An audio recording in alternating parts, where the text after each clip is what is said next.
Hey YouTube, what's going on? So just checking in before I do a tank maintenance day and do a little bit of cleaning and change the water. I just wanted to give you a before and after as I tackle some of the plants here and give you an update on the CO2 system that I put in.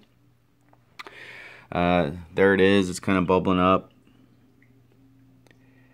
And after about a week since I put it in, I'm not noticing a huge change. You know, people say, oh yeah, it's going to explode. You know, all your plants are going to go crazy.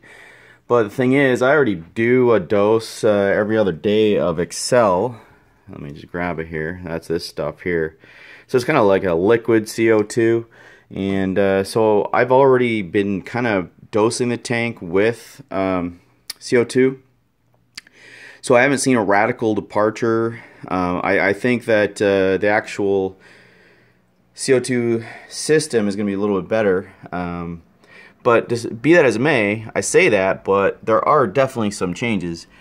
This has gone nuts, which is amazing. So what I'm going to do is I'm going to trim the tops off those and plant more and propagate it a little bit, make it a little bushier. So that'll be one step of my maintenance today.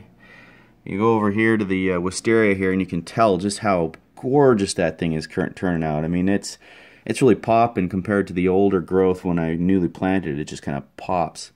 The Ludwigia here is doing okay. It's a slow grower. No real explosion there per se. I think the crypts here are going a little bit better, but it's hard to say because quick little educational point here. You know, there are three things that limit or enhance the growth of plants, and that's adequate light, adequate temperature, and adequate CO2. So one is always going to be the limiter of the others, and so if you don't have enough CO2, then photosynthesis is not going to go so fast. If it's darker and light isn't there, same thing. Same with the temperature. The warmer it is, the greater the reaction takes place.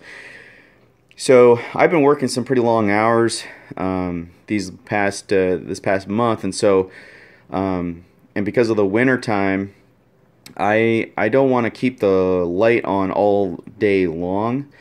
And so I've only had my tank light going for maybe 4, maybe 6 hours per day, which isn't a whole lot.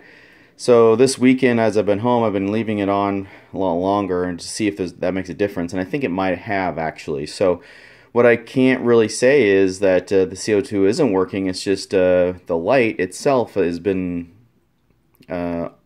off. So hasn't had much reaction time for photosynthesis. So that could be just it. So when I get to a situation with my work where I'm back to regular days, I trust that this will actually go better. I do have some new growth and stuff. An interesting little bit right over the diffuser there. You can see just these tiny little plantlets growing here. It's kind of cool. Whoops, sorry about that. And then got a new stalk coming up from the Aponogeton. Some more lilies that have popped up here, lily pads.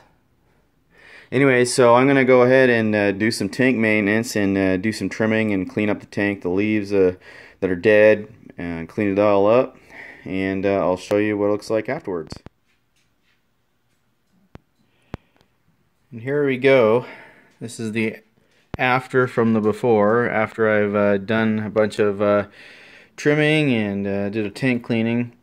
So you can see that the rotala in the back I've pared down significantly from before and made a bunch of plantings. It's a little more bushier now, so I'm looking forward to that filling up. And over here, the wisteria is just popping. I love how that looks. So looking really good there. everything seems to be neat, nice and clean and happy. Java fern, like I said, not too happy with what it's doing, and I might just look for another solution, but looks good. The diffuser there is doing its job, and yeah, everything's looking really good in here.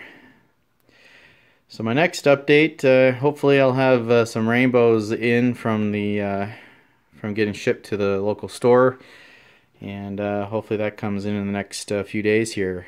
But until then, we'll talk to you guys later.